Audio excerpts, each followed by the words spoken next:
¿Qué hacemos? Ánimo, ánimo, ánimo.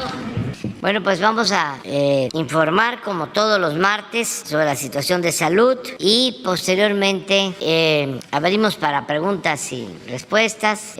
Hoy empieza la ceremonia, el recordar a nuestros difuntos. El día primero, de acuerdo a la tradición, es el día de los difuntos niños, niñas y mañana de los adultos, de los mayores. Vamos a estar hoy trabajando y mañana ya no vamos a tener actividad, no vamos a tener reunión de seguridad ni conferencia. Mañana día 2. Voy a ir a Tabasco y a Palenque. Sí, salgo hoy, sí, porque es una tradición y no me sentiría bien si no voy. Pero bueno, un abrazo a todos los mexicanos, porque hoy y mañana son días muy especiales para nosotros, para el pueblo de México. Bueno, empezamos con el doctor Jorge Alcocer, luego Hugo sobre la pandemia, cómo vamos, y Zoé Robledo para el plan de salud, lo que estamos haciendo para garantizar el derecho del pueblo a la salud. Sí, con su permiso, señor presidente, los saludo a todas y todos ustedes, como siempre en los martes. Hoy, 1 de noviembre, el doctor Hugo López-Gatell, como ya se señaló, comunicará el informe técnico de la pandemia al cumplirse prácticamente 4 meses en que se continúa en descenso. Y el maestro Zoé Robledo les presentará el calendario 2022, lo que falta del plan de salud y bienestar, y asimismo nos seguirá presentando las estrategias para mejorar el surtimiento de recetas, que realmente es algo logrado con mucho interés, con mucho trabajo y con la participación de los usuarios, de los pacientes.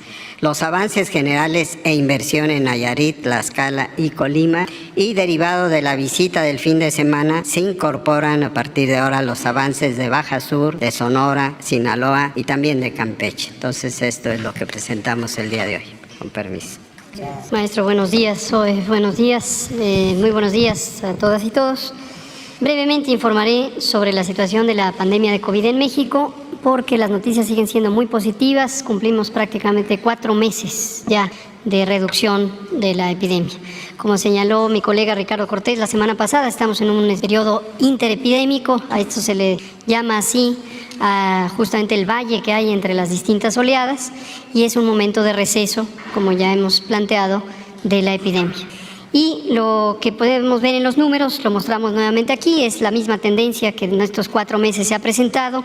Cada semana nueva que cierra tenemos una cantidad menor de casos con respecto a las semanas precedentes. Y lo mismo para la ocupación hospitalaria que vemos en la siguiente imagen. Tenemos ocupaciones de 3% en camas generales, 1% en camas con ventilador. Pequeña fluctuación de 2 a 3% con respecto a la semana pasada, pero en general prácticamente sin necesidad de ocupación por COVID o por infección respiratoria aguda grave, las unidades dedicadas a COVID. Recuerden siempre que eso no quiere decir que estén ociosas las camas hospitalarias, se están usando para otras enfermedades de atención importante, pero en su momento están listas para ser rehabilitadas si fuera necesario por alguna clase de repunte. Y finalmente, en la mortalidad, vemos ya que en las semanas más recientes, en las últimas 8, aquí se muestran las 5 más recientes, tenemos cifras de defunciones promedio diarias que son menores a 5. Habíamos dicho previamente menores a un dígito, ahora es menores a 5, consistentemente, y ya es frecuente tener semanas en donde el cierre de información presenta 0 defunciones durante ese periodo. Por último, la vacunación sigue en este momento en el grupo de edad de 5 a 11 años de edad. Ya cumplimos 58% de la cobertura y estamos avanzando muy aceleradamente en las segundas dosis para que los esquemas de vacunación sean completos. Termino diciendo, es la temporada de los virus respiratorios, muchos tendremos alguna enfermedad catarral y no debemos angustiarnos pensando que es COVID. Si en algún momento se presentara un repunte de COVID, como puede ser el caso que las otras regiones del mundo lo transmitan hacia la región de América y eventualmente pudiera llegar a México, lo informaríamos oportunamente, pero en estos 4 meses no ha sido el caso. Muchas gracias. Su permiso, señor presidente, muy buenos días, doctor Alcocer, doctor López-Gatell, buenos días a todas y a todos. Traemos el día de hoy el calendario del resto de los estados que estamos interviniendo para el plan de salud con el modelo del IMSS Bienestar. Como ustedes saben, Nayarit y Tlaxcala iniciaron desde abril, Colima empezó en mayo, en Sonora y Baja California Sur en septiembre, Sinaloa a mediados de octubre y ahora estamos también considerando Campeche, Guerrero y Veracruz para el mes de noviembre, así como Morelos, Oaxaca y Michoacán para el mes de diciembre.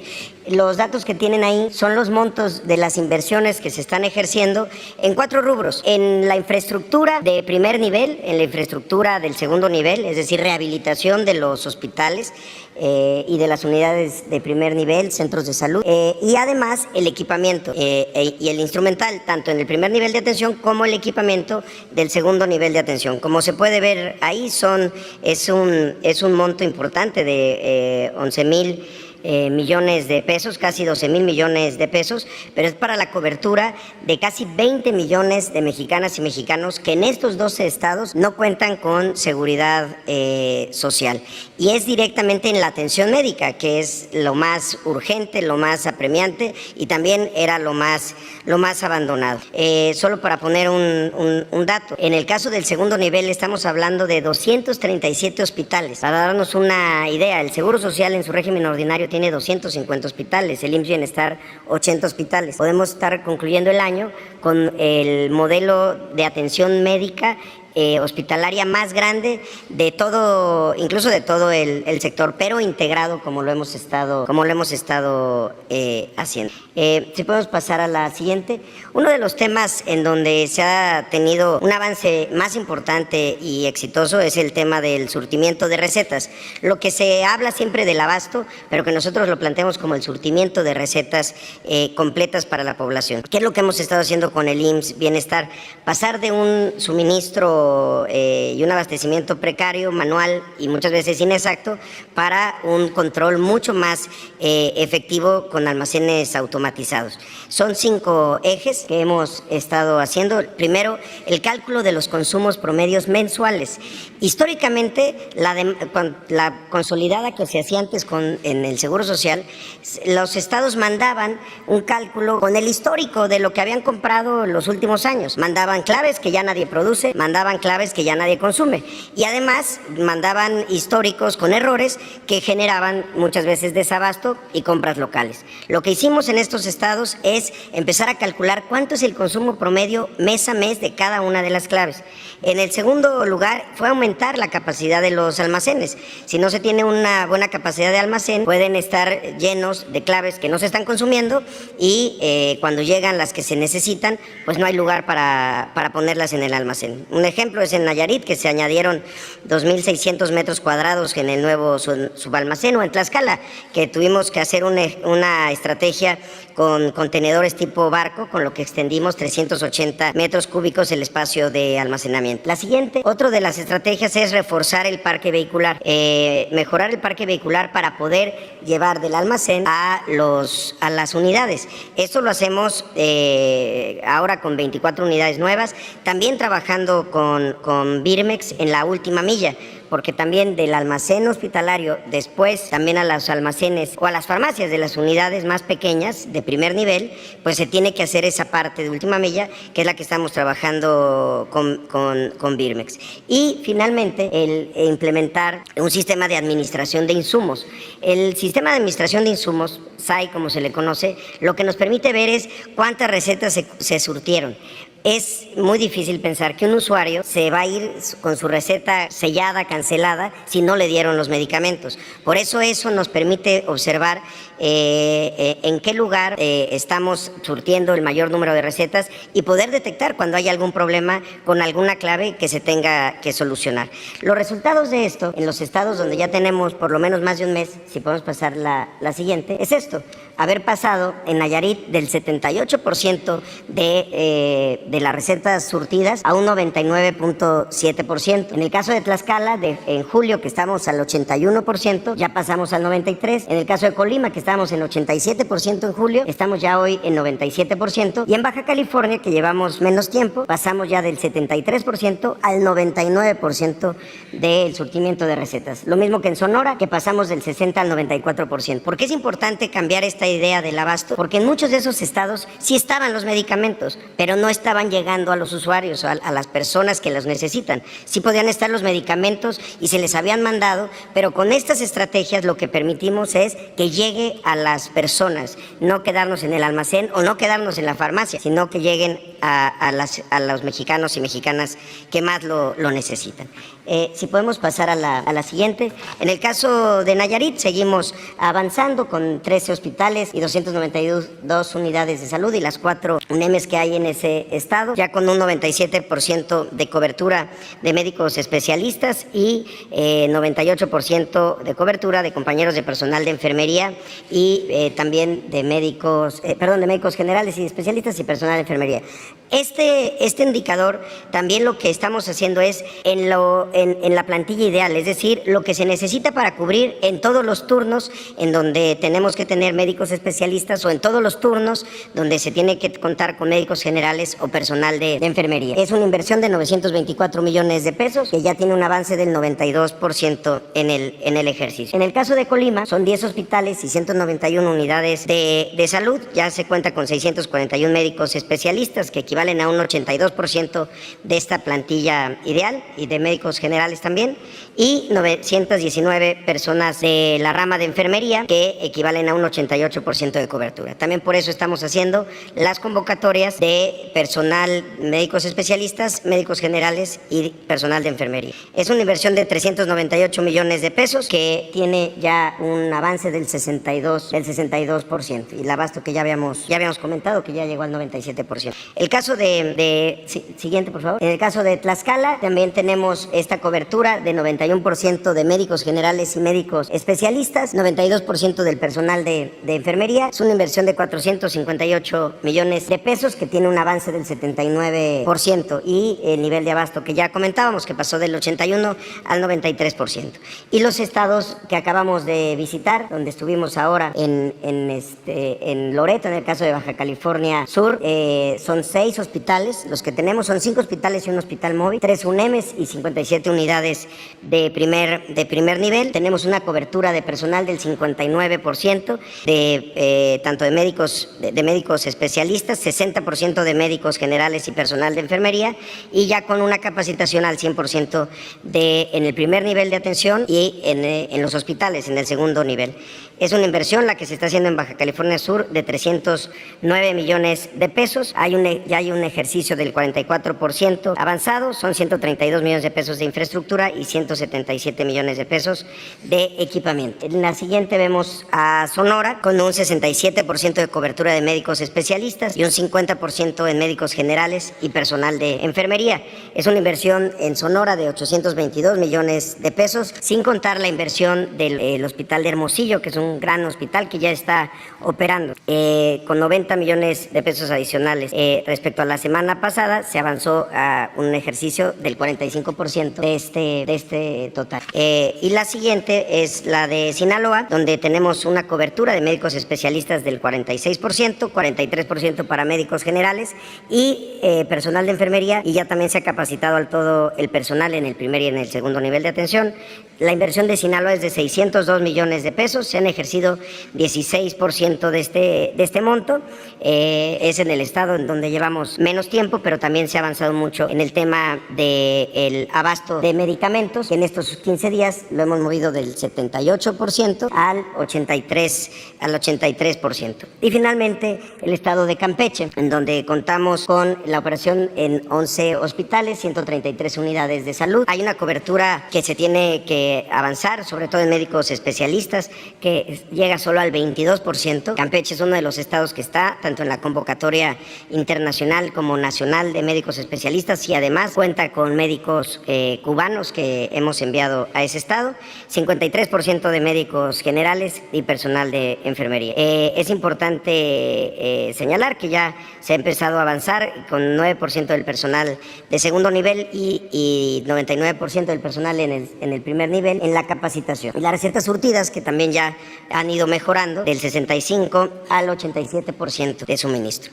Finalmente, señor presidente, informar el martes pasado, se publicó ya en el Diario Oficial de la Federación el modelo de atención a la salud para el bienestar. Es el modelo actualizado del IMSS-Coplamar de 1979, ahora en el enfoque de atención médica para las personas en cualquier situación, no solamente en lo rural, también en zonas semiurbanas o incluso en lugares urbanos, que tiene estos 6 principios: gratuidad, accesibilidad, oportunidad, cobertura universal, continuidad de la atención y calidad de la atención. Lo queríamos informar porque se ha hablado de parte de los conservadores de que no hay un modelo de atención. Esto es un modelo de atención que se trabajó durante varios meses, avalado por la Organización Panamericana de la Salud, y ya está a disposición de todas y todos quienes lo quieran consultar. Sería todo por nuestra parte, señor presidente. Muchas gracias.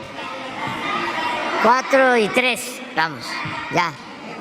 Ya después seguimos adelante. ¿Cómo? Se rifan los lugares, no solamente en la primera. Y no nos ha tocado a nosotros en un mes, presidente. Bueno, entonces, para la próxima vamos a la tercera.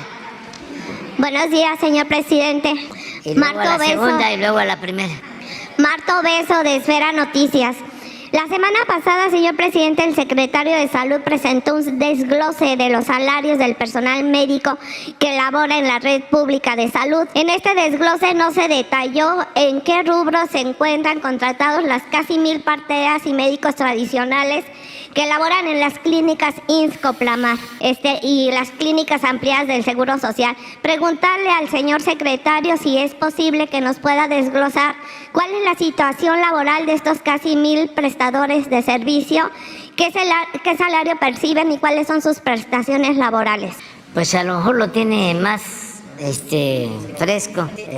Soy. Muchas gracias. Y efectivamente, las más de 1,000 parteras tradicionales que nos ayudan en el IMSS Bienestar, que además es un modelo que se está tomando también para lo que estamos haciendo, trabajan de manera voluntaria. Sin embargo, perciben un apoyo para su traslado, para su movilización. ¿De cuánto, perdón? Es de cerca de 1,500 pesos lo que están recibiendo, y lo que queremos hacer es incrementarles ese monto, porque aunque lo usan para el traslado, no están contratadas, no es parte del personal contratado, es un trabajo voluntario, como es voluntario el trabajo de los voluntarios rurales, que son 15,000 en el país y que también hacen trabajo casa por casa, y también se les apoya con cerca de 500 pesos para sus traslados. Pero si bien nosotros reconocemos muchísimo el apoyo que hacen voluntarios rurales y también parteras y médicos tradicionales también, creemos que tenemos que apoyar y generar estos mecanismos para ayudarles. Sin embargo, sin perder esa lógica altruista que durante tantos años ha prevalecido en el programa. El programa, uno de los fuertes que tiene es el involucramiento con la comunidad, hacerlos parte del proceso del cuidado de la salud, no estar como una unidad ausente que solamente abre sus puertas cuando ya llegó la enfermedad. Entonces sí es un tema que estamos revisando para poder incrementarles a las parteras tradicionales el monto del apoyo que se les otorga. Señor presidente, precisamente aquí en este espacio todo este año una servidora he denunciado esta situación. ¿A usted se le hace pues ahora sí que justo que precisamente en este ambicioso programa de reestructuración del sector salud no se haya contemplado contratar con un sueldo digno a las parteras y los médicos tradicionales toda vez que sumado a esto también se trajo a 500 médicos cubanos a los que se les está pagando. ¿Qué opina usted de lo que acaba de decir el maestro Zoé Robledo? Pues que es parte de la actividad de voluntarios que se lleva a cabo desde hace más de 40 años en el programa IMSS Bienestar, que empezó siendo IMSS Coplamar y luego IMSS Solidaridad y luego IMSS Oportunidades y luego IMSS Prospera y ahora IMSS Bienestar, y fue el modelo que se escogió para resolver el problema de la desatención a quienes no tienen seguridad social en el país, a los más pobres. Entonces se está haciendo un esfuerzo como no se hacía en décadas para garantizar el derecho a la salud. Se está avanzando y poco a poco vamos a ir atendiendo todas las peticiones. Es que durante 36 años del periodo neoliberal a los gobernantes no les importó el pueblo. Los gobernantes se dedicaban a facilitar el saqueo, el robo de bienes de la nación, el robo del presupuesto. Para eso era el gobierno, era un comité al servicio de una minoría rapaz. Entonces, imagínense cómo quedó el país, saqueado. El que haya estos niveles de abasto en 5 o 6 estados de los 32, porque estamos comenzando, es algo nunca visto. A ver si me pones de nuevo la gráfica. Y claro que faltan muchas cosas, nada más en médicos. ¿Sí? ¿Cuándo se había visto eso? Y se gastaba el gobierno 100,000 millones de pesos en compra de medicamentos a 10 distribuidoras vinculados con políticos corruptos. Y no había medicinas, no había este abasto en Nayarit, ni en Tlaxcala, ni en Colima, ni en Baja California Sur, ni en Sonora, como todavía no lo hay en Guerrero o no lo hay en Chiapas, porque estamos iniciando 3 medicamentos. Pon de favor la gráfica de Campeche o de Sonora, de los médicos. Miren esto.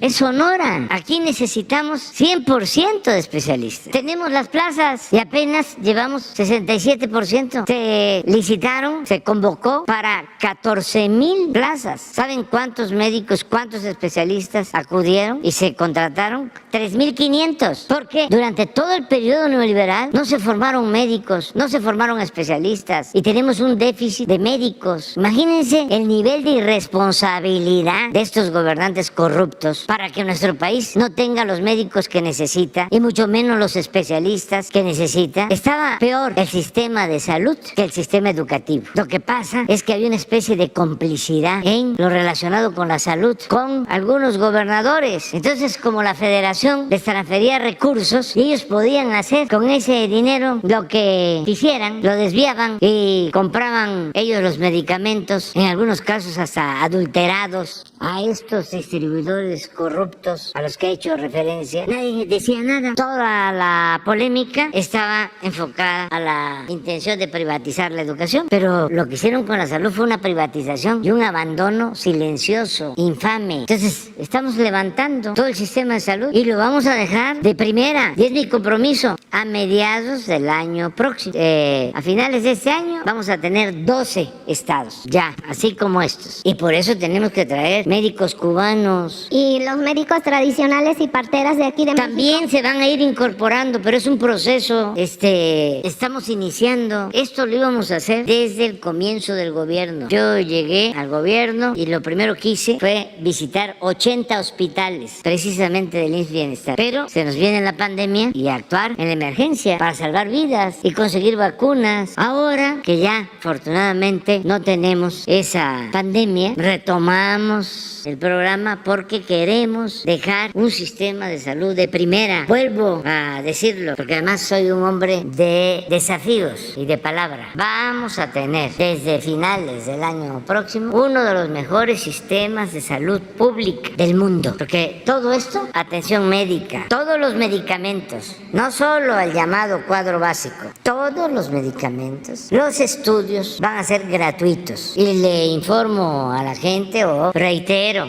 nos alcanza el presupuesto, no tenemos problema, porque no hay corrupción y por eso podemos garantizar el derecho del pueblo a la salud. Y desde luego los médicos tradicionales, las parteras, todos los que participan van a ser atendidos. Todo lo que es humano no nos es ajeno. Todo lo que tiene que ver con justicia se atiende. Esa es la diferencia entre la política de los conservadores corruptos, neoliberales, y nuestra política. Para nosotros lo fundamental es el pueblo, es el bienestar del pueblo. Entonces, lo que cueste, siempre y cuando no se afecten prácticas, tradiciones de ayuda mutua, de tequio. En el caso de Oaxaca, que hay ayuda mutua y tequio, hasta con cuidado se plantea hacer un programa donde se le va a pagar a la gente, porque la tradición es de que todos ayudan. Hay trabajo voluntario en los pueblos, en el México profundo. Sin embargo, ahora que estamos haciendo los caminos artesanales, pues se les apoya con un presupuesto, pero ellos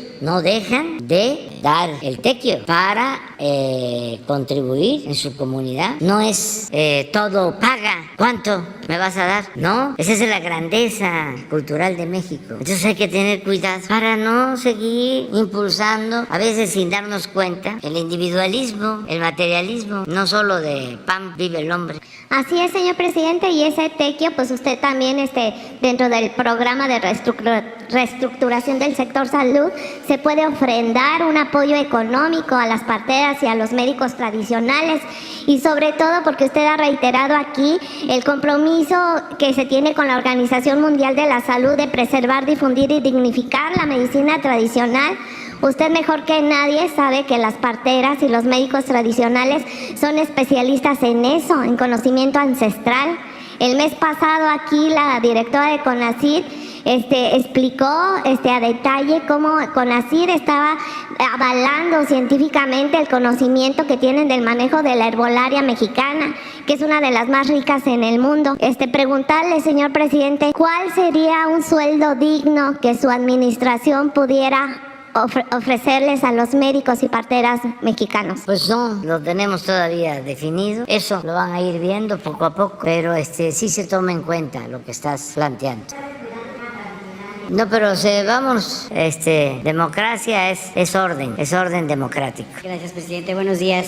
Arturo Cerda, del financiero Bloomberg. Señor, ayer el GIEI presentó su valoración de la información que presentó el subsecretario Alejandro Encinas respecto de la investigación del caso Ayotzinapa. Y pues básicamente dejó en duda la fiabilidad, no le da el peso que el subsecretario a estos mensajes de texto que pues definirían o describirían lo que pasó la noche del 26 de octubre allá en Guerrero. Usted lo puso este informe como la columna vertebral para las acciones por venir, pero pues ahora no parece tener el peso suficiente para respaldar esto, y el GIEI incluso pues llamó a la Fiscalía General de la República a no generar investigaciones falsas, a no deformar el trabajo que se ha hecho.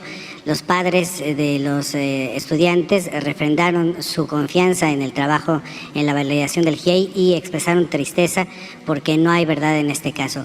¿Qué va a pasar con la investigación? ¿Habló usted ya con el subsecretario respecto de lo que se dijo ayer del trabajo de su investigación? Sí, le tenemos toda la confianza a Alejandro Encinas. Es un hombre íntegro, recto, incapaz de falsear información. Y se tienen todos los elementos para sostener la investigación. Y se van a seguir haciendo averiguaciones y se va a ir consolidando, fortaleciendo esta investigación, y se va a hacer justicia. Lo que sucede, ya se los expliqué en una ocasión, es que pensaban que no íbamos a actuar ni que se iba a ir pasando el tiempo. Entonces les sorprendió la decisión que se tomó de hacer detenciones, sobre todo al procurador Murillo Caram y a militares, porque no tenían esa intención. Entonces, cuando se toma la decisión de que no va a haber impunidad para nadie y se actúa, pues se les descuadran sus cálculos, pero existen todas las pruebas y se van a seguir reforzando. Por eso hubo una especie de rebelión al interior de la Fiscalía, porque no esperaban que se actuara como se hizo. Pero tenemos un informe de la comisión y hay todos los elementos para actuar. Y no se cierra el expediente. ¿Qué opinan Se va a seguir del trabajo del GIEI? Se va a seguir investigando. Es que ellos se dividieron, 2 se retiraron y 2 se quedaron. Porque así es esto, es un asunto complejo. Había una especie de pacto de silencio y mucho encubrimiento, porque no solo se cometió esta atrocidad, sino tomaron la decisión de inventar los hechos, la llamada verdad histórica. Imagínense lo que ha costado pues descubrir lo que sucedió realmente, los intereses que están de por medio, los medios de información. Seguramente no hay nada de que triunfó Lula, pero de esto que me estás preguntando debe estar llena la prensa mexicana. Señor, ¿pudo haber precipitaciones en el trabajo de la subsecretaría? Porque, vaya, lo que están demostrando, lo que dice el GIEI, es que estos mensajes contienen elementos que no existían en la aplicación al momento en que se supone que fueron generados. Esto, pues entonces hablaría de una fabricación, y si bien yo no podría decir que el subsecretario, como usted lo defiende, podría fabricar las pruebas, entonces se acercó de elementos, o sea, llegó de elementos que no tienen la confiabilidad y los integró en la investigación y se basó en ello para poderla presentar. No son elementos sólidos y hay pruebas suficientes. Hay más de una prueba en cada caso. Es otro tipo de cosas. En el fondo es el deseo ferviente del conservadurismo de que no cumplamos con el compromiso que tenemos con los padres de Ayotzinapa. Como en muchas otras situaciones, casos que apuestan a que nos vaya mal, siempre es así. Y están ofuscados nuestros adversarios. Es que era mucho dinero el que estaba de por medio. Nunca en la historia de México se había saqueado tanto al país como en el periodo neoliberal, de 1983 al 2018. Nunca, en esos 36 años, saquearon mucho más, y se puede probar, que en la época de la colonia, que en los 3 siglos de dominación española en México. En 36 años se llevaron o extrayeron más oro, más plata, pero estamos hablando de 10 veces más en 30 años que lo que se llevaron en 3 siglos, en 300 años. Europa, un saqueo descomunal. Entonces imagínense cómo están. Además, entre otras cosas, se robaban el presupuesto. ¿Cuánto dedicaban a los medios de información? Como 20, 30 mil millones de pesos al año. ¿Cómo vivían los dueños de los medios de información? No todos, porque hay honrosas excepciones. Colmados de atenciones, de privilegios. Tenían hasta guardia, protección del Estado Mayor Presidencial. Entonces les quitamos las guardias. Pero no solo eso, sino todo el dinero del presupuesto que recibían. Entonces es una cadena, porque ellos compartían con los periodistas más famosos o les permitían que se entendieran también con el gobierno y que recibieran sus moches. Imagínense, un famoso de la radio o de la prensa escrita, pues se llevaba 2 millones al mes. Eso sí no estaba en Estados Unidos, porque hay uno que está en Estados Unidos que se lleva 20 millones al mes. Famoso.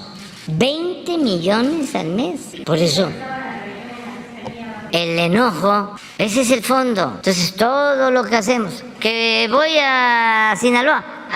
¿Cuántas veces a Sinaloa? ¿A Badiraguato? Pues he ido, pues yo creo que más veces a Espujil, o a Salina Cruz, o a Coatzacoalcos, o a Mazatlán, o a Chetumal, a Tulum, a Mérida, a los pueblos yaquis, muchísimas más veces.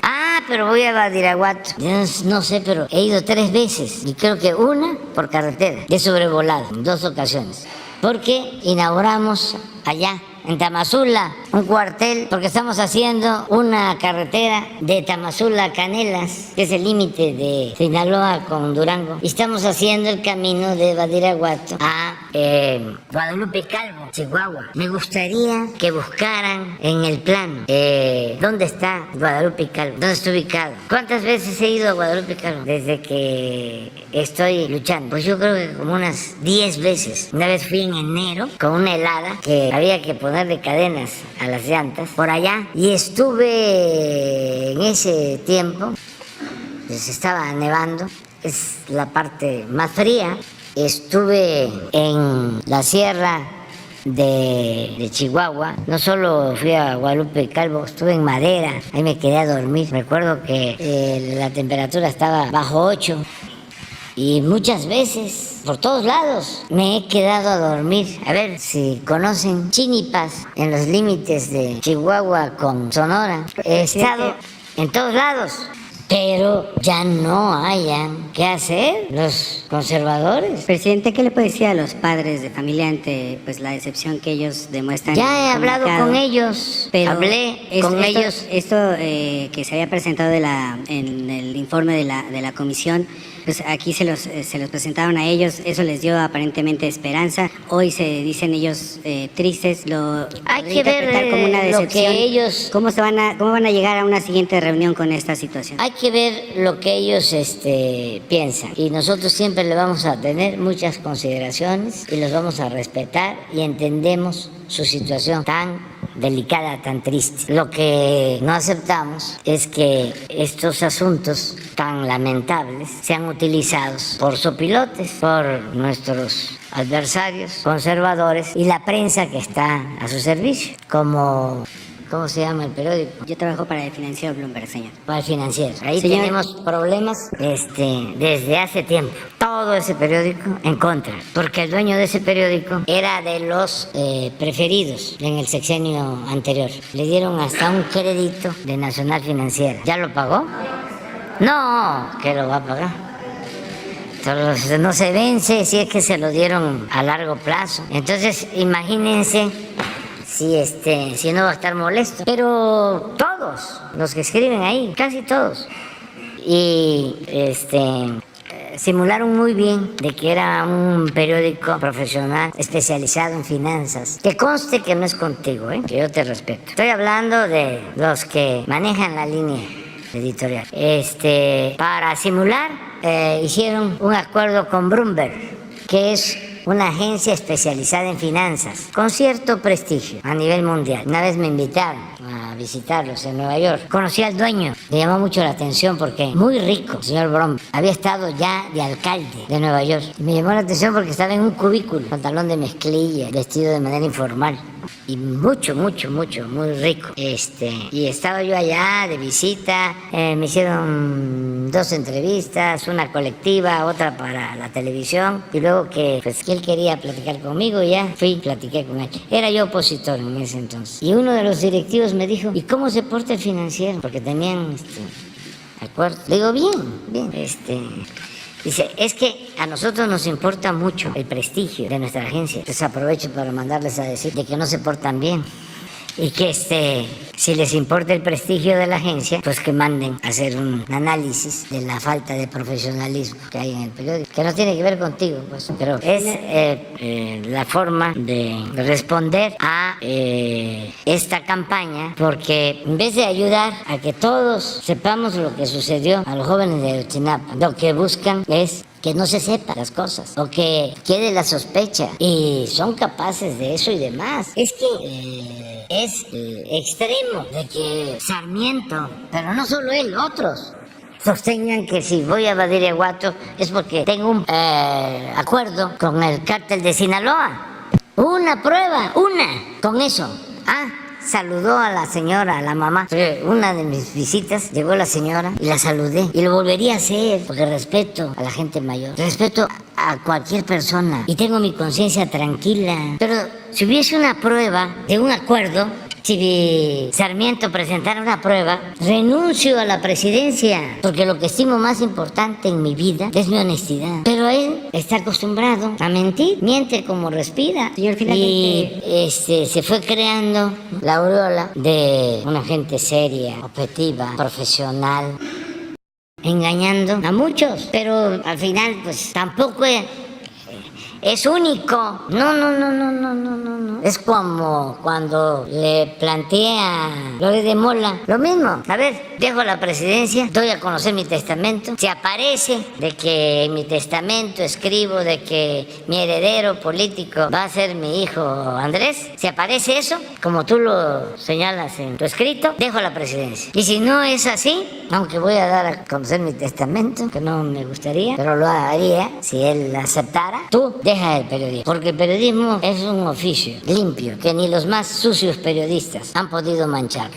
Señor, finalmente... Y se requiere ética, pero no, callado. ¿Por qué? Pues pertenecen al AMPA del periodismo y la consigna que tienen es de que la calumnia cuando no mancha tizna. Entonces, y son muchísimos. Es un sistema muy parecido al porfiriato. Es una cúpula de oligarcas, voceros, periodistas, intelectuales orgánicos y salameros que nunca faltan. Señor, finalmente del asunto de Ayotzinapa, ¿cuál es su valoración del trabajo que hizo el GIEI de esta parte final donde pues cuestionan las pruebas en las que presentó el informe de la comisión? Ellos han acompañado todo este proceso a lo largo de ese tiempo y ha sido respetado su labor. Finalmente, ¿cuál es la valoración que hace usted de este trabajo que han hecho y particularmente de lo que presentaron ayer? Y en un segundo tema, ¿qué le puede decir a la Iglesia que ayer se sumó a la defensa del INE y se manifiesta en contra de su propuesta de reforma justamente al sistema electoral? Muchas gracias. Pues en el caso de estos expertos ayudaron mucho, sobre todo fueron los que demostraron que se había fabricado lo de la llamada verdad histórica, que a los jóvenes no los habían quemado en un basurero. Gracias a ellos se demostró de que habían fabricado estos delitos con tortura y por consigna de algunas autoridades. Fue muy buena aportación y sigue siendo muy buenas sus aportaciones. Tan es así que por eso se quedan 2 y se van 2 y vamos a seguir tomando en cuenta sus criterios y los puntos de vista de todos. Además, constantemente hacemos un llamado a que quien tenga información y la quiera aportar para esclarecer estos hechos lamentables, que nos ayude, porque no hay impunidad para nadie. Acerca del pronunciamiento de la Iglesia, también somos muy respetuosos de la Iglesia católica y de todas las iglesias. Y la verdad es muy buena la relación con todas las iglesias y excepcional la relación con el Papa Francisco. Es el mejor Papa que ha tenido la Iglesia Católica en mucho tiempo y sin duda el mejor Papa para con nosotros los mexicanos en circunstancias de transformación, porque el Papa que ejercía en la época de la independencia, pues condenó a los insurgentes independentistas. El Papa que estaba en funciones durante el movimiento de reforma, excomulgó a los liberales. Y el Papa Pío IX o décimo, que estaba en funciones cuando la revolución, reconoció a Huerta y no se pronunció en contra del asesinato de Madero, apóstol de la democracia. Este Papa Francisco es otra cosa, verdadero cristiano, está a favor de los desposeídos, está a favor de los pobres, no tiene que ver nada con la iglesia de las élites, nada que ver con aquella iglesia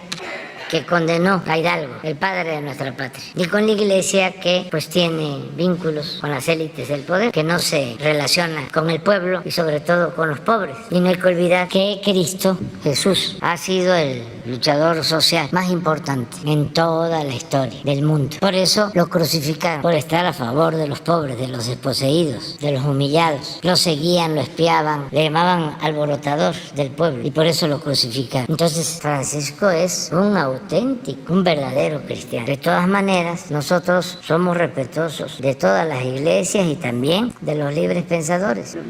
Es su visión y la respetamos, aunque no estemos de acuerdo con ese punto de vista. Solo es cosa de que se diga que la palabra democracia se compone de 2 partes. Demos es pueblo, kratos es poder. La democracia es el poder del pueblo. Y hay quienes quieren, los conservadores, los oligarcas, que nada más haya kratos sin demos, poder sin pueblo. No es el caso de la iglesia, porque la iglesia somos todos. La iglesia es todo el pueblo. Vamos por orden. ¿Cómo es que decía el entrenador? Bora. Yo respeto. Gracias, presidente. Pero ustedes quieren polémica. No, respeto y además somos libres. En las dictaduras no se puede protestar, no se puede opinar. Antes no se podía tocar al intocable. Hace poco, ahora vivimos en libertad plena, absoluta. Nadie es censurado, mucho menos perseguido por sus ideales. No hay presos políticos, no hay espionaje, no se persigue a nadie. Lo único es que tenemos esta posibilidad de informarle a la gente, de garantizar el derecho a la información. Ayer que hablaba yo con el presidente electo Lula, decía que él no haría las mañaneras porque pues tiene su manera de trabajar. Él se acuesta muy tarde, trabaja mucho, pero sí es importante informar. Imagínense si no informáramos, nos harían pedazos políticamente hablando, minilla de peje. Nada más que estamos informando y tenemos una ventaja, que la gente está muy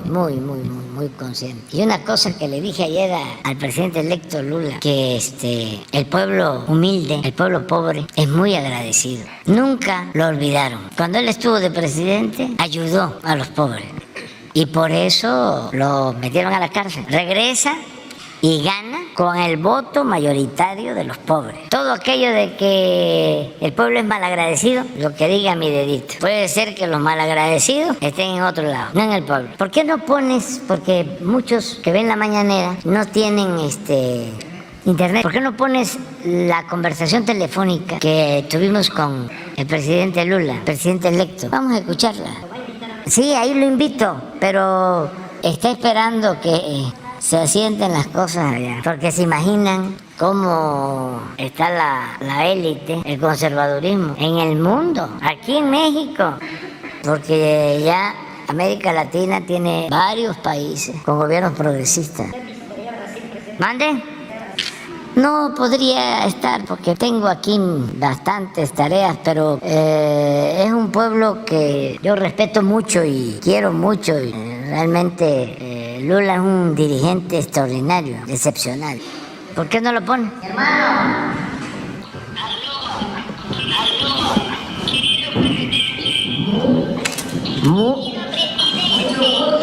Mucho gusto.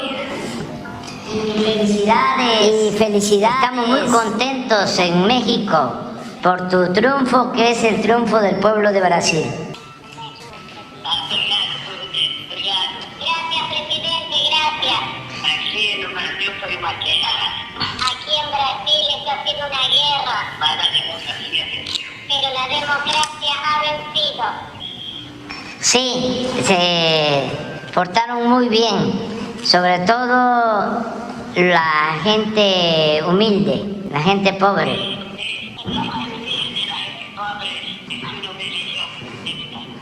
mayoría de la gente pobre fue la que nos ha electo presidente de la República. Sí, así lo noté y me dio mucho gusto porque vuelve a quedar de manifiesto que el pueblo es agradecido.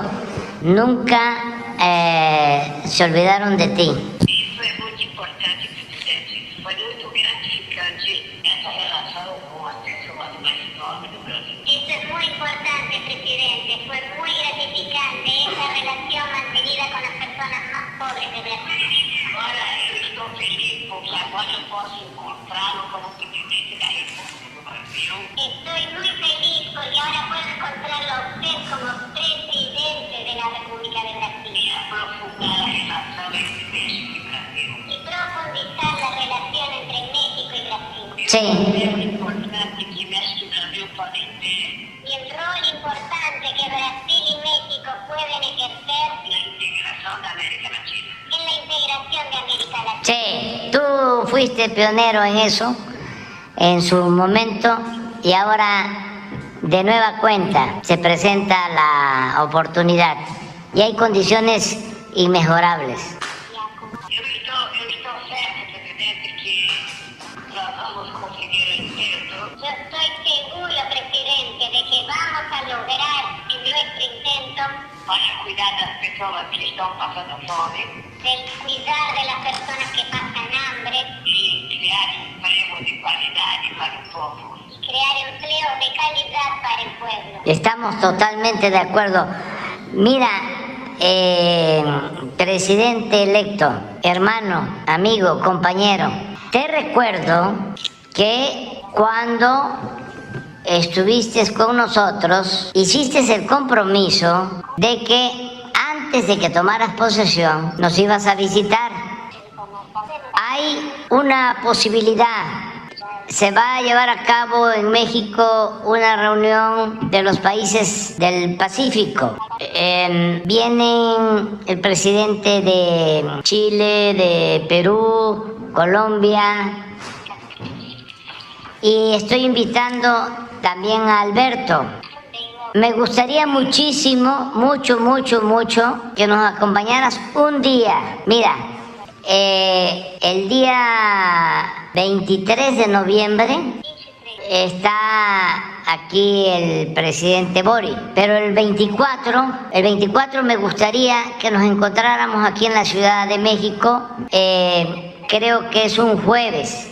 Y si quieres quedarte más tiempo, esta es tu casa y si no, pues estás con nosotros ese día y puedes regresar a Brasil al día siguiente.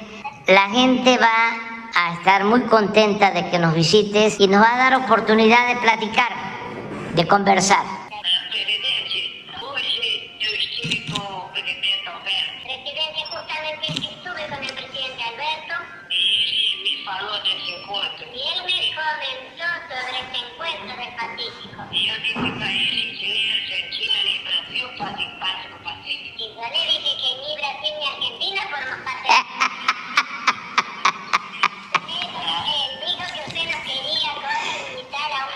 Sí.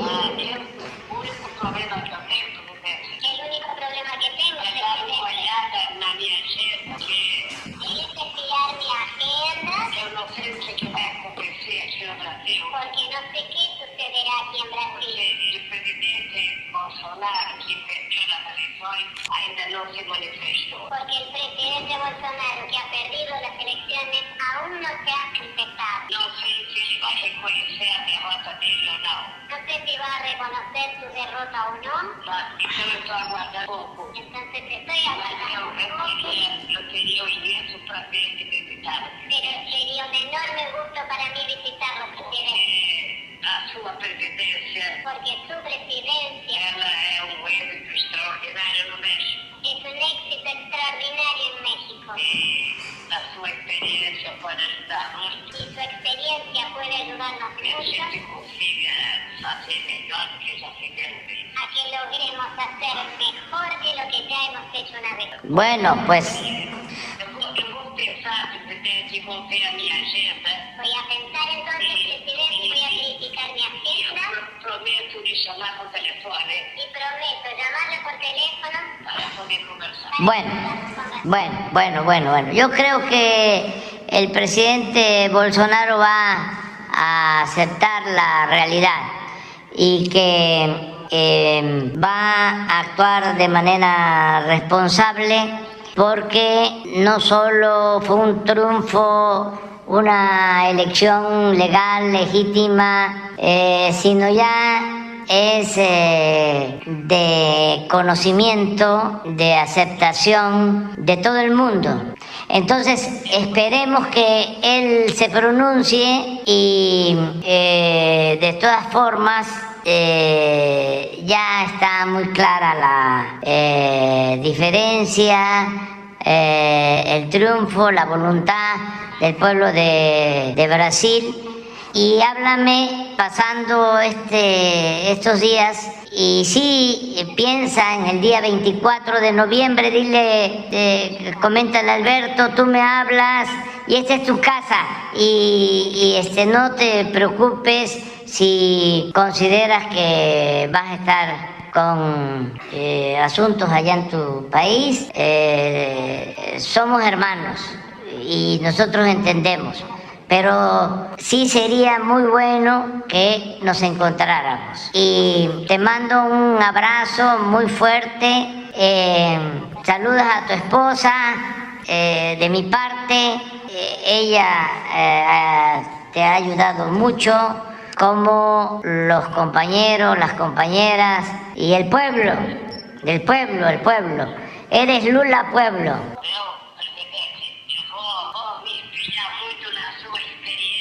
Voy a tener su experiencia como en la relación con el pueblo. Sí. Lo único que no quiero hacer son las mañaneras. No, mira. Yo me dispongo a hacer entrevistas a la medianoche. Bueno, tú trabajas mucho y además estás muy fuerte y te deseo lo mejor. Te mando un abrazo, mi hermano, mi compañero, mi amigo, Lula. Un abrazo a su esposa, a sus compañeros y compañeras de Morena.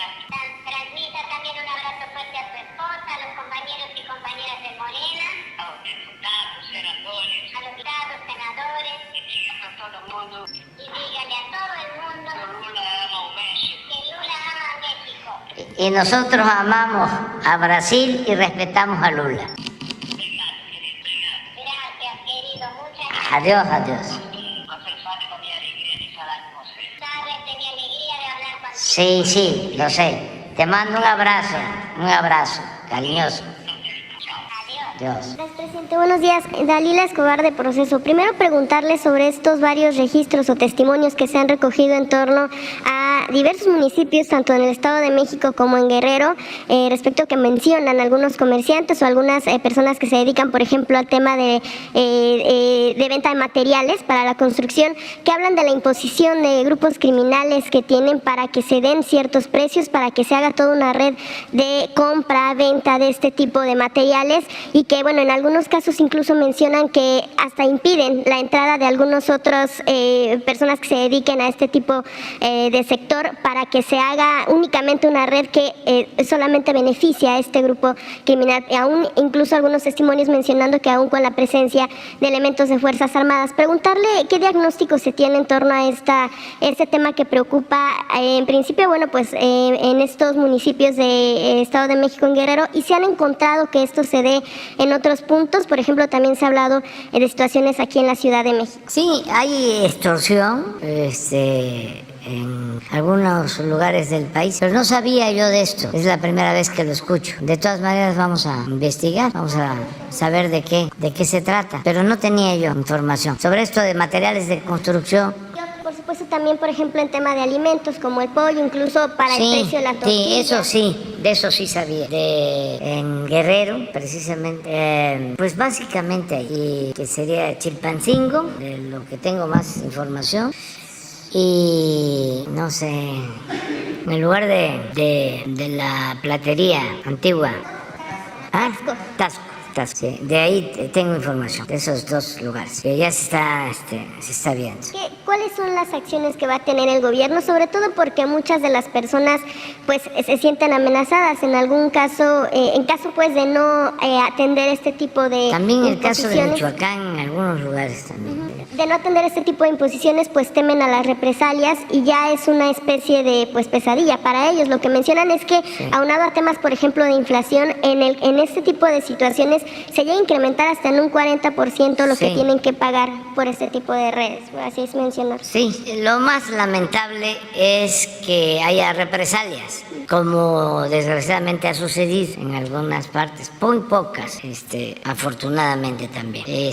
Pero vamos a seguir combatiendo la delincuencia. Aquí no tenemos información sobre eso. ¿Que grupos criminales cobren piso?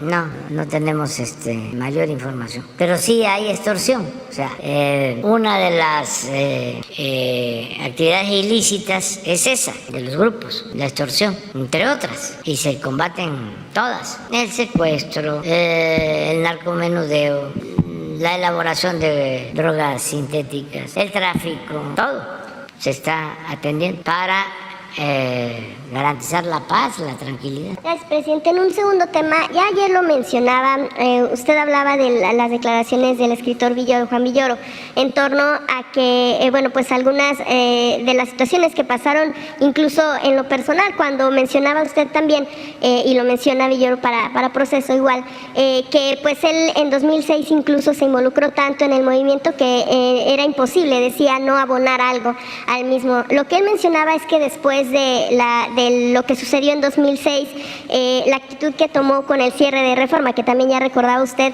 pues es una situación de desencanto para él y bueno, pues para algunos otros personajes también. Pero lo que él menciona en la crítica es pues precisamente que hay situaciones que por supuesto se salvan en torno a este sexenio, que no, una de ellas es que no es que todo esté mal, que por ejemplo también mencionaba que los sexenios anteriores no se puede decir tampoco que estuvieron mejor que el actual, pero que sí hay situaciones que se tienen que atender, que se han hecho algunas cosas que no están bien.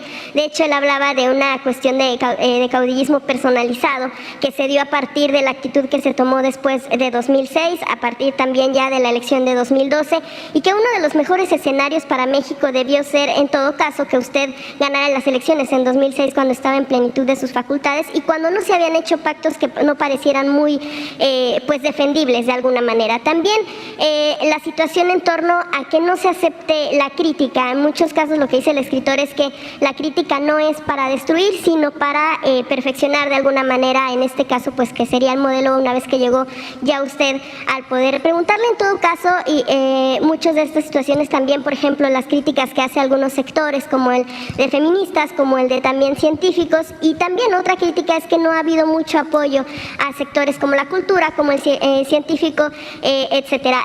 Preguntarle si este tipo de críticas, este tipo de opiniones, si usted opina que si alguien no está totalmente de acuerdo con usted, ya lo ubica automáticamente en ser conservador, en el conservadurismo, para empezar. No, mira, lo que pasa con Juan Villoro es que lo considero un escritor, un hombre inteligente, pero acomodaticio, interesado en no comprometerse, no confrontarse con la oligarquía, con el poder. Entonces, simulan ser independientes, autónomos, no tener partido, y al final terminan ayudándole a los oligarcas, terminan cuestionando a los que buscamos una transformación de verdad y defendiendo el statu quo. Su papá, Luis Villoro, un hombre independientemente inteligente, un hombre bueno, además gran escritor para los jóvenes. Si quieren saber qué fue la revolución de independencia, hay que leer a don Luis Villoro. Es el mejor trabajo que se ha hecho sobre la independencia de México y tiene textos filosóficos importantísimos.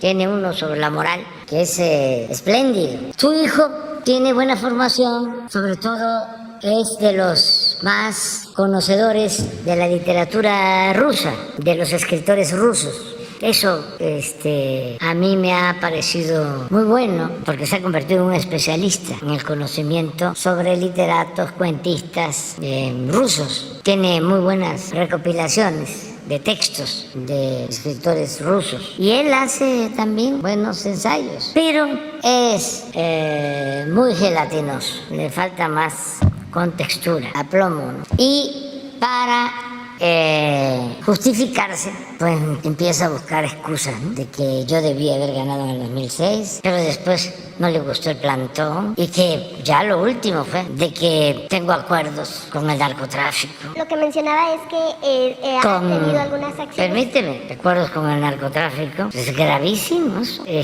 Una acusación de ese tipo es de deshonestidad intelectual, mínimo. Acuerdos con los ricos y no sé qué, son 3. Es que los militares, es que él mencionaba... el militarismo. Sí, mencionaba él que... El militarismo, o sea, es en general un acto de deshonestidad de su parte. Entonces todo porque él quiere seguir recibiendo premios que lo sigan invitando a la feria de el libro de Guadalajara, en una de esas le dan el príncipe de Asturias, pero no, y va a ser respetado siempre, pero la comunicación son mensajes de ida y vuelta. Entonces, no somos autoritarios, sino sencillamente pues nos gusta llamar a las cosas por su nombre y hay que hacer a un lado la simulación y la hipocresía. Precisamente por lo que menciona usted, lo que él mencionaba en realidad es que se han tenido algunas acciones, se han tomado algunas acciones que podrían o que benefician en todo caso justo a los millonarios, al ejército y al narcotráfico, sí. No como tal que haya acuerdos, ¿no? Sí, pero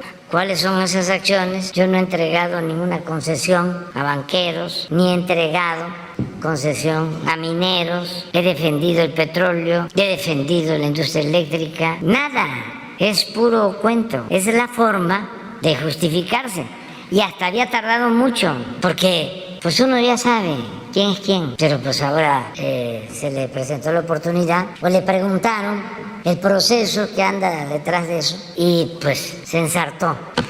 Ahora sí sí, y va a tener, estaba yo viendo que el actor, el Cochiloco, lo defiende y dice que yo no le llego a Juan Villoro ni a los talones de sus zapatos. Joaquín Cosío, y va a tener a muchos más, pero eso es lo importante, la polémica, el debate. ¿No considera entonces usted que llegó tarde a la presidencia de la República? No llegué antes por el fraude electoral. Y sí hubiésemos evitado muchas tragedias y no estaría así el país, estaría muchísimo mejor. Imagínense el daño que causó la guerra de Calderón, que le pegó un garrotazo a lo tonto, al avispero, nada más para buscar legitimidad, para quedar bien con nuestros vecinos, porque eso también lo hizo Salinas después del fraude. Cuando no encuentran legitimidad aquí, se van a buscar legitimidad al extranjero. Y ahora está hasta de moda que se van a vivir al extranjero. Presidente, también en otro sentido usted hablaba del asunto de la transformación, lo cual ha mencionado en varias ocasiones. En sí el escritor también menciona que está un tanto lejos de que sea una transformación más. Preguntarle, usted la adjudica como tal a su propia administración, pero solo si no consideraría que en todo caso eso le correspondería pues a la historia calificarlo, equiparar su gobierno, por ejemplo, con temas como la independencia, la revolución. Pues yo tengo que defender, como lo hacemos muchos millones de mexicanos, el proyecto de transformación que hemos iniciado. Si a él le parece que es más de lo mismo, pues está en su derecho. Si a él le parece que es igual que el gobierno pasado o que el gobierno de Calderón, o que el gobierno de Fox, o que el gobierno de Zedillo, o que el gobierno de Salinas, cuando por cierto nunca criticó nada, pues está en su derecho. Siempre han existido intelectuales orgánicos, defensores del poder, siempre. Y la mayoría de los intelectuales se les hace más cómodo seguir la corriente de los potentados, de los poderosos. Y está bien, pero que no simulen.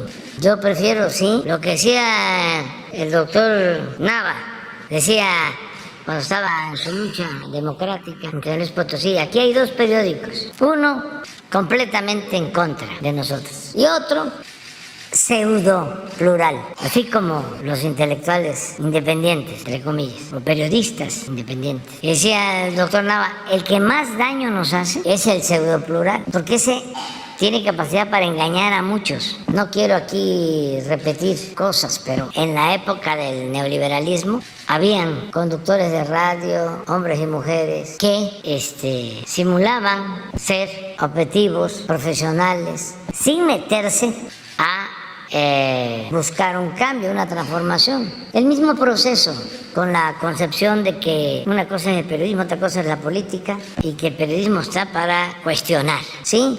Está para cuestionar, pero también para transformar, porque el periodismo que hizo Daniel Cabrera, el hijo del Aguizote, en contra de Porfirio Díaz, era para cuestionar, pero también para transformar. Vamos ahora a tener un acto el 21 de noviembre, porque se conmemoran, mejor dicho, vamos a recordar 100 años del asesinato de Ricardo Flores Magón. Era para cuestionar, pero para transformar su periodismo. Acá no, puro cuestionamiento. Es como lo de los grupos de la Iglesia progresista, que son muy buenos para el análisis de la realidad, pero no dan el siguiente paso, la transformación de la realidad. En eso no se parecen a Hidalgo ni a Morelos. ¿Para qué vamos a estar analizando la realidad si no la vamos a transformar? ¿Para qué vamos a estar con el periodismo? Estoy hablando del periodismo de avanzada, del periodismo que se autodefine como independiente. El otro, ya sabemos, es un periodismo mercenario,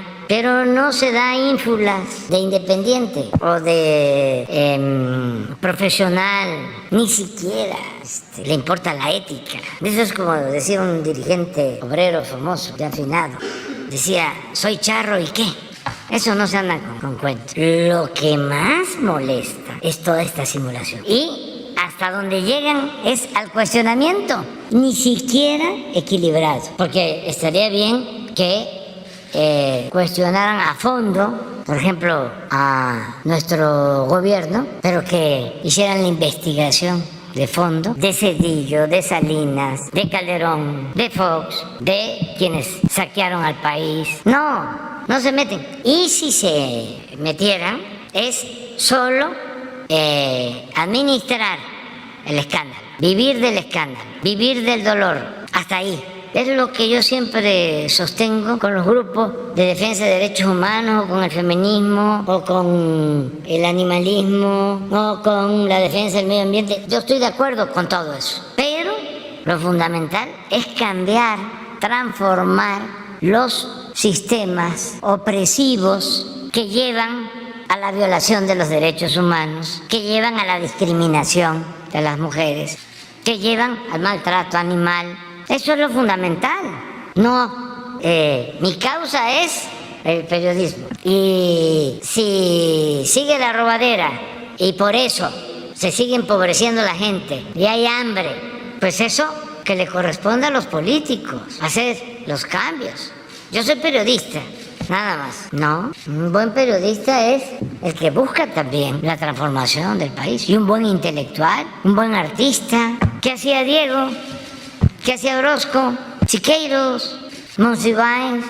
Pues participaban, buscando el cambio. Estaban con los estudiantes en el 68, en todos los movimientos. Una vez invité a 3 figuras de la oposición, importantísimos, a una marcha para evitar la privatización de la industria petrolera, que si hubiésemos convocado con ellos, a lo mejor hubiésemos cambiado las cosas. No se hubiese llevado a cabo la reforma energética. Y estuve con ellos hablando y hablando. 3 personalidades, convenciéndolos. No quisieron, porque nosotros hicimos, sin exagerar, 10 mítines para evitar la reforma energética. Y llenábamos el Zócalo, pero no era suficiente.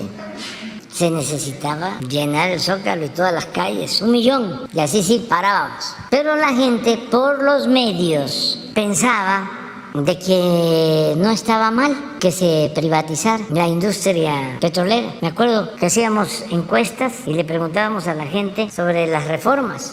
Y la que menos les gustaba era la fiscal, la de aumentos de impuestos. Pero la energética y la educativa tenían apoyo de la gente, porque la campaña de los medios, ¿se acuerdan de cómo decían en la época de Calderón que teníamos un tesoro en el fondo del mar? Y dale, y dale, y dale, y dale, y dale con el tesoro. Nada más que no lo podíamos sacar porque hacía falta cambiar la Constitución. Y ya luego pues hicieron los acuerdos, como siempre, el PRI y el PAN, y sacaron la reforma. Entonces, cuando estaba ese debate y nosotros nos estábamos movilizando para evitar la entrega del petróleo, porque fue vergonzoso. Hicieron la reforma en los despachos de las empresas petroleras extranjeras y les entregaron todos los cambios que querían a la Constitución, a los legisladores. Una vergüenza.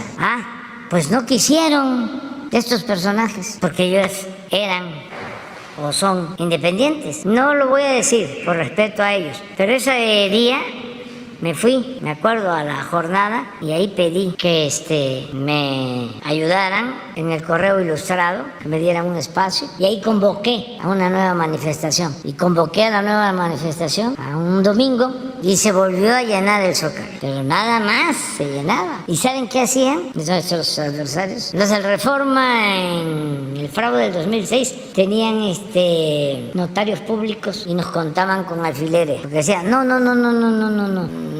no llegaron 500,000, fueron 180,000, damos fe. Y así sacaban. Y lo mismo todos los medios. Tenían cámaras en los hoteles, el Zócalo, para ver si se llenaba. Y siempre se llenaba. Se quedaban con las ganas. Afortunadamente, yo creo que llenamos el Zócalo como 50 veces. Y nunca se quedó vacío. Porque ese día sí iba a ser nota. En esa ocasión se llenó el Zócalo, pero no como queríamos, porque era una cosa mayor. Y me fui todavía, no se me va a olvidar, porque me fui a Sinaloa, estábamos formando Morena.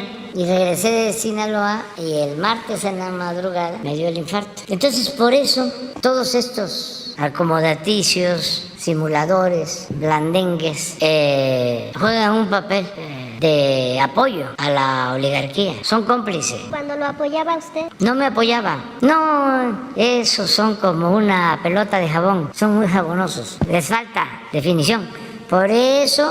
Ahora lo que estoy hablando con Lula, y fue lo mismo que pasó en Bolivia, y es la enseñanza de la vil traición a Madero. No hay que confiar en los de arriba, ni en la prensa, ni en los intelectuales orgánicos, mucho menos en los fifís, en la oligarquía. Hay que confiar en el pueblo, en la gente. Esos son los que defienden las causas justas. Presidente, gracias. Lo demás es de mentira, es de acuerdo a la conveniencia. Son muy chaqueteros los de arriba. En un último tema, presidente, solo porque es el asunto de la salud, hay un registro en torno a que en algunos hospitales, y bueno, que tiene que ver con el ISSSTE, hubo una especie de pausa en algunos de los servicios, por ejemplo, como rayos X, todo lo que es cuestión de imagen médica, y que en algún momento se ha atribuido también a la aprobación, o bueno, a la autorización en todo caso, de una adjudicación directa de un contrato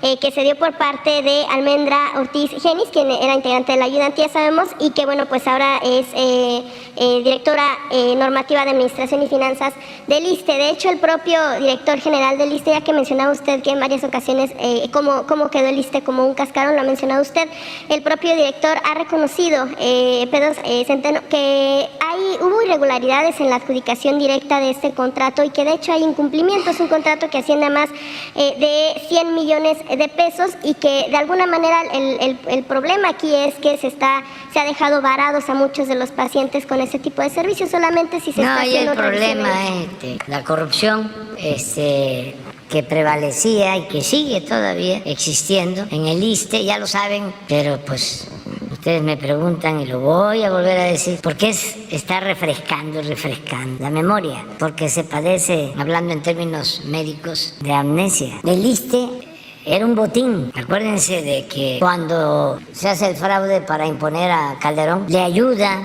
en el fraude la maestra Elbester, y en pago Calderón, que es un demócrata, finísima persona, en pago Calderón nombra subsecretario de Educación Básica al yerno de la maestra Elbester. Educación básica es preescolar, primaria y secundaria de la SEP. Y como en ese entonces el brazo derecho de la maestra era Yunes, a él le toca el ISSSTE. Entonces ya se imaginan todo lo demás. Entonces estamos limpiando el ISSSTE de muchos intereses. Lo mismo. No. Es el proceso de limpia del ISSSTE que genera reacciones como las reacciones que generaba el haberles quitado los contratos a quienes vendían 100,000 millones de pesos de medicinas al gobierno sin ser productores, sin tener laboratorios, solo porque eran políticos con influencias. Hablando del periodismo y de la corrupción, el director del Financiero le dieron la concesión para administrar un reclusorio. ¿Qué tiene que ver el Financiero con un reclusorio? A otros les dieron la construcción de una pista del aeropuerto fallido de Texcoco. Y así estaba el ISSSTE. Hasta la silla de rueda que se usaba se contrataba.